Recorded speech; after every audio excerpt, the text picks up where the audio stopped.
চট্টগ্রাম নগরীর ২৪ নং ওয়ার্ড পানালাপাড়ায় চট্টগ্রাম উন্নয়ন কর্তৃপক্ষ সিডিএর সাম্প্রতিক উচ্ছেদ অভিযানকে কেন্দ্র করে তীব্র সমালোচনা ও ক্ষোভের সৃষ্টি হয়েছে।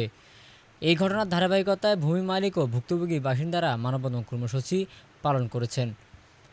ভূমি মালিকদের অভিযোগ, সিডিএ কোনো ধরনের পূর্ব নোটিশ ছাড়াই এবং জোরপূর্বক প্রায় ৫,০০০-এরও বেশি মানুষের বসতভিটা, ঘরবাড়ি উচ্ছেদ ও উচ্ছেদের চেষ্টা চালিয়েছে।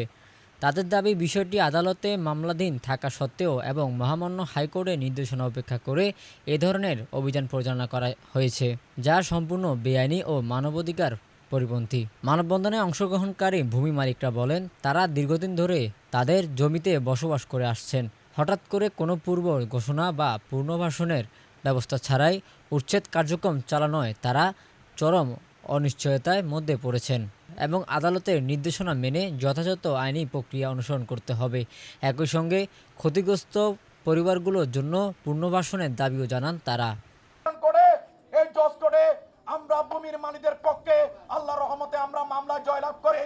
পরবর্তীতে চট্টগ্রাম উন্নয়ন কর্তৃপক্ষ এই মামলার অপরপ্রেক্ষিতে মহামান্য হাইকোর্টে আপিল মামলা দায়ের করে দীর্ঘ মামলার শুনানির পর ১৯১৩ সালে আপিলের পর ২০২২ সালে মহামান্য উচ্চ আদালত হাইকোর্ট আমাদের জমির মালিকদের এবং চট্টগ্রাম উন্নয়ন কর্তৃপক্ষের উভয় পক্ষের আইনজীবীদের বিজ্ঞ শুনানি আনতে আমাদের পক্ষে জমির মালিকদের পক্ষে মহামান্য হাইকোর্ট রায় দেন।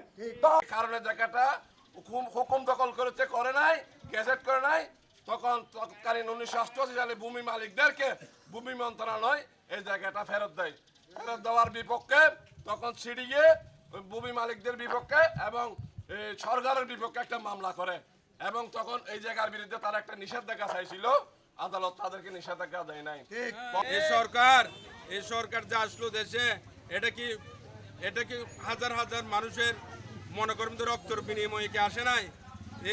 এই সরকারকে এই যে নামদারি সিডিএর নামদারি কিছু অসাধু মানুষ, এই যে ওনার বদনামি করার জন্য, দেশের বদনামি করার জন্য, বিএনপি রাজনীতি বদনামি করার জন্য আমাদের দেশকে আজকে 2টা মাস হয় নাই, কোনো কিছু করতে পারে নাই। এই যে এগুলা কি কম না?